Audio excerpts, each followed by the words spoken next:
Terrorism organisation के माध्यम से बता ही दिया था कि किस तरीके से हिंदुओं की बहु बेटियों के सलवार उतारे जा रहे हैं, किस तरीके से हिंदुओं की बहु बेटियों का सिंदूर उजाड़ा जा रहा है, किस तरीके से हिंदुओं के देवी देवताओं की प्रतिमा को तोड़ा जा रहा है, किस तरीके से हिंदुओं के संत और महंत को कुचल कुचल करके मारा जा रहा है, किस तरीके से हिंदुओं का पैंट खोल करके उनका खतना देख करके बांग्लादेश में पहले मारा जा चुका। और सेम पैटर्न हमने यहाँ भी देखा पहलगाम में, उससे पहले हमने नागपुर में देखा, उससे पहले हमने महाराष्ट्र में देखा, उससे पहले हमने मुर्शिदाबाद, हमने बंगाल में देखा। तो हम तो देख रहे हैं। उससे पहले आप चले जाइए संदेश खाली, शेख शाहजहां जो ममता बनर्जी का लाडला नेता था, उसने क्या किया था? हिंदू औरतों को, हिंदू महिलाओं को पकड़ पकड़ करके उसने रेप किया था। तो ये पैटर्न सेम है। जो इस्लाम बोल रहा है वही पाकिस्तान, बांग्लादेश और भारत के मुसलमान कर रहे हैं। अब कि सब कोई पूछते हैं कि भारत का मुसलमान हो या पाकिस्तान का मुसलमान हो या बांग्लादेश का मुसलमान हो, हमेशा एक ही सुर में क्यों बात करता है? ये सबके दिमाग में सोच आती है कि आखिर ऐसी क्या बात है। देखिए, इस बार भी ऑपरेशन सिंदूर जब चल रहा था तो पाकिस्तान के पार्लियामेंट में बहुत अफरा तफरी का माहौल था। चाहे वो करण थापड़ की तारीफ हो, चाहे वो नेहा सिंह राठौड़ की तारीफ हो, चाहे वो आरफा खानम शेरवानी की तारीफ हो, चाहे वो क्लिप कटवा जुबैर की तारीफ हो, चाहे वो जर्मनी कॉकरोच की तारीफ हो, तारीफें वहाँ पर क्लिप काट काट करके चल रही थी। और हमारे पाकिस्तान के प्रथम प्रवक्ता अगर कोई इस दौरान साबित हुए तो कांग्रेस के राहुल गांधी और कई ऐसे लोग जो कांग्रेस से युक्त थे वो साबित हुए पाकिस्तान के प्रवक्ता। देखिए, उस वक्त ड्यूरिंग ऑपरेशन सिंदूर पाकिस्तान के मेंबर ऑफ पार्लियामेंट ने खड़े होकर के कहा कि इंग्लैंड में मोहम्मद अली जिन्ना से प्रॉफिट मोहम्मद सल्लल्लाहु अलैहि वसल्लम मिलने के लिए आए थे और उन्होंने जिन्ना को कहा था इंग्लैंड में प्रॉफिट मोहम्मद ने कि जाकर के पाकिस्तान संभालो, पाकिस्तान की सुरक्षा करो। तो अब आपको डिकोड करना पड़ेगा कि कुरान क्या बोलता है, काफिरों को मारने के लिए बोलता है, हदीस क्या बोलता है, काफिरों को मारने के लिए बोलता है, सही अल बुखारी क्या बोलता है, काफिरों को मारने के लिए बोलता है। उसके बाद फिर आप जितने भी मौलवी, मुल्ला, उलमाए दीन, हाफिज़े कुरान है, आप उनकी बातों को सुनिए। बुत परस्त जो बुत परस्ती करते हैं वो काफिर होते हैं। इसलिए इन सब की मानसिकता और इन सब की शब्दावली, इन तीन देशों के मुसलमानों की शब्दावली बिल्कुल एक जैसी होती है। क्या सिर्फ आसिम मुनीर ने कहा है कि हिंदू और मुस्लिम अलग होते हैं?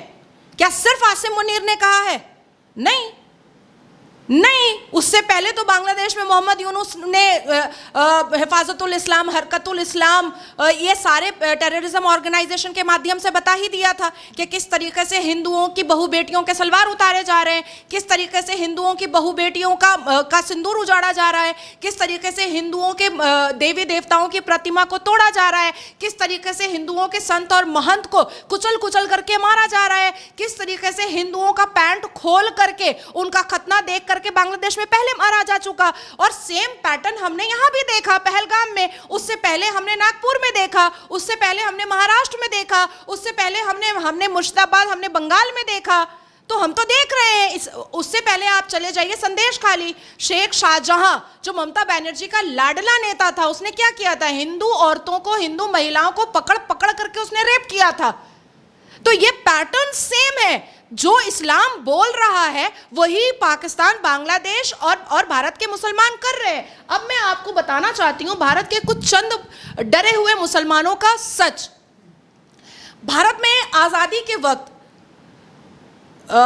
जब 1947 में पाकिस्तान और भारत बना, पाकिस्तान ने किसी से जंगें जीती नहीं है, पाकिस्तान ने किसी से लड़ाई नहीं लड़ी है। जैसे हमने मुगलों से लड़ा, हमने अंग्रेज़ों से लड़ाई लड़ी और हम जीते हैं। हमने भारत को जीत में हासिल किया है, क्योंकि कभी अंग्रेज़ इसको लूटना चाहते थे और कभी इसको मुग़ल हड़प कर लेना चाहते थे।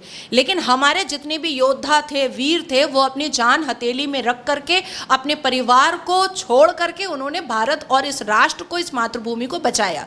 लेकिन 1947 से हम सभी राष्ट्रवाद लोग, हम सभी इस मातृभूमि की पूजा करने वाले लोग और 120 करोड़ हिंदू की आबादी वाले लोग जो है वो नेहरू प्राइम मिनिस्टर बना, उसका कर्ज आज तक निभा रहे हैं। जब पाकिस्तान बना था तो वो इस्लामिक देश और मुसलमानों के कहने पर ही बना था, लेकिन सिर्फ 72 लाख मुसलमान जो है वो पाकिस्तान गए और 3 करोड़ से ऊपर मुसलमान यहाँ रह गए। तब गांधी के मुंह में ऐसा क्या चला गया था जो गांधी बोल नहीं पाया कि तुमने तो जिन्ना को अपने मंत्रालय में रखने मना किया था कि हम चपरासी भी नहीं रखेंगे, और इस अफरा तफरी में पाकिस्तान इस्लामिक देश बन गया और मुसलमानों ने इस्लामिक देश पाकिस्तान बनवा दिया। तो फिर आखिर मुसलमान फिर 3 करोड़ से ज्यादा यहां रुका क्यों, जब इस्लाम के नाम पर, मुसलमान के नाम पर एक देश बना? लेकिन हम तो खर्च को उतारते चल रहे हैं। अब देखिए, सिर्फ मैं मई के कुछ घटनाएं आपको बताऊंगी जिससे आपके व्यूअर्स को पता चलेगा कि मुसलमान पाकिस्तान का हो, बांग्लादेश का हो या भारत का हो। महजबीन अंसारी ये कहाँ की हैं? इन्होंने महजबीन अंसारी पानीपत के स्कूल की एक टीचर है और ये स्कूल के बच्चों को कलमा सिखा रही थी। जब जितने पेरेंट्स हैं उन्होंने बच्चों को घर में सुना कि ला इलाहा इल्लल्लाह मुहम्मदुर रसूलुल्लाह पढ़ रहा है, अशहदु अन ला इलाहा इल्लल्लाह व अशहदु अन्ना मुहम्मदन अब्दुहु व रसूलुहु पढ़ रहा है, तब बच्चे सारे पेरेंट्स जो हैं वो स्कूल गए और उन्होंने हेड टीचर से बात किया कि ये क्या है, ये क्या है। अब आप सोचिए कि ये जो महजबीन अंसारी है ये कौन सी कैटेगरी में आती है? अंसारी मतलब जुलाहा, हमारे में जो कास्ट होता है, अंसारी का मतलब जुलाहा, ये ओबीसी में आती है। ये सारी फैसिलिटीज़ जो है ये स्टेट राज्य सरकार से ले रही है, केंद्र की सरकार से ले रही है, और राज्य और केंद्र की सरकार से सारी फैसिलिटीज़ लेकर के ये क्या कर रही है? ये मुजाहिदीन बना रही है, ये टेररिस्ट बना रही है, ये हिंदुओं से नफरत करना हिंदुओं को सिखा रही है, ये बुत परस्ती बता रही है कि बुत परस्ती करना गुनाह है। ला इलाहा इल्लल्लाह मुहम्मदुर रसूलुल्लाह का मतलब क्या होता है? ला इलाहा इल्लल्लाह मुहम्मदुर रसूलुल्लाह का मतलब होता है अल्लाह एक है, पाक और बेऐब है, उसके अलावा कोई पूजनीय नहीं है। अब मैं आपको बताती हूं, एनआईए ने अरेस्ट किया है मई में तलहा लियाकत खान और अब्दुल्ला फिरोज को मुंबई एयरपोर्ट से। आईएसआई का स्लीपर सेल था। उसके बाद फिर आप देखिए साउथ ईस्ट डिस्ट्रिक्ट कोर्ट में न्यू दिल्ली, यही मेरे चैम्बर के बगल में, इसमें एक मिस अनम रईस खान जो है वो जज, लेडी जज है और वो निकाब पहन करके बैठती हैं, पूरा बजाफ्ते हिजाब बुरका पहन करके बैठती हैं। हम सबको याद होगा मुस्कान ने किस तरीके से हिजाब के लिए लब्बैक लब्बैक कहा था और बाद में हमें क्या पता चला कि अलकायदा की रखेल है वो। उसके बाद देखिए 19 मई 2025 उत्तर प्रदेश का मामला है।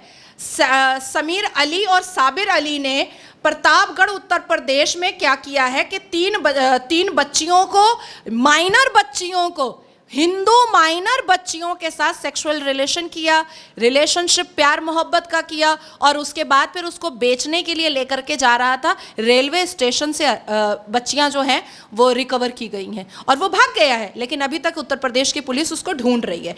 अब मई 2025 में आप देखिए कि एक मुसलमान जाता है और तिरुमाला मंदिर के अंदर आंध्र प्रदेश में जाकर के नमाज पढ़ लेता है। अब यही काम, सेम काम अगर हिंदू कर देता है कि अजमेर शरीफ में जाकर के पाठ पूजा कर देता है, उसके बाद फिर आपका दिल्ली में जो मज़ारें हैं उसमें जाकर के पाठ पूजा कर देता है, या ताजमहल में जाकर के पाठ पूजा कर दिया जाता है, तो कितना हाहाकार मचता है, कितना छाती पीटते हैं मुसलमान भी और हमारे न्यायपालिका के जजेस भी। अब देखिए मैं आपको बताऊंगी 15 मई 2025 ये इंसिडेंट है फरीदाबाद हरियाणा का। एक हिंदू पूरी फैमिली को कन्वर्शन के लिए टारगेट किया गया। जब वो कन्वर्शन नहीं करने मांगा पूरा फैमिली, तो माइनर हिंदू गर्ल के बच्ची के साथ प्यार मोहब्बत का एक खेल किया और उसको बुर्का पहनाया, उससे नमाज पढ़वाया, और जब वो ये सब कुछ करते हुए घर में पकड़ाई तब जाकर के ये अरेस्ट हुआ और माइनर बच्ची के साथ सेक्स भी किया। अब ये तो हमारे भारत के कानून के हिसाब से है कि 15 साल की लड़की के साथ आप सेक्स कर रहे हो तो ये पॉक्सो में जा रहा है, लेकिन इस्लाम क्या कह रहा है? इस्लाम तो कह रहा है कि 6 साल की बच्ची के साथ भी आप शादी भी कर सकते हैं, 9 साल की बच्ची का आप वर्जिनिटी ब्रेक कर सकते हैं। खुद हमारे प्रॉफिट ने किया है भाई, तो इस्लाम के हिसाब से तो ये क्राइम हुआ नहीं। अब आप देखिए 16 मई 2025 बैंगलोर का इंसिडेंट है। एक लिब्रांडो हिंदू एक लिब्रांडो हिंदू शुक्ला है जो इंजीनियरिंग कर रहा था, वो अपनी बालकनी से, पीजी की बालकनी से चिल्ला रहा था पाकिस्तान जिंदाबाद। Can you imagine? हम कौन से देश में रह रहे हैं जहां पर अभी हमारा क्या है, सिर्फ एक बीएनएस और एक बीएनएसएस, बस यही है हमारा, इसके अलावा हमारा कुछ भी नहीं है। इस देश का सर्वोच्च न्यायपालिका आज भी शरिया की बात सुनता है। इस देश का सर्वोच्च न्यायपालिका आज भी हदीस की बात सुनता है। इस देश का सर्वोच्च न्यायपालिका आज भी ऑब्जेक्शन नहीं करता है कि तुम all India Muslim personal law board चला कैसे सकते हो, जबकि यहां पर न्यायपालिका है तो तुम पर्सनल लॉ बोर्ड चला कैसे सकते हो। मुझे लगता है कि जो लिप्रोसी है, जो हैंडीकैप हमारा जुडिशरी सिस्टम है, जब तक वो ठीक नहीं होगा तब तक कुछ भी ठीक नहीं होगा।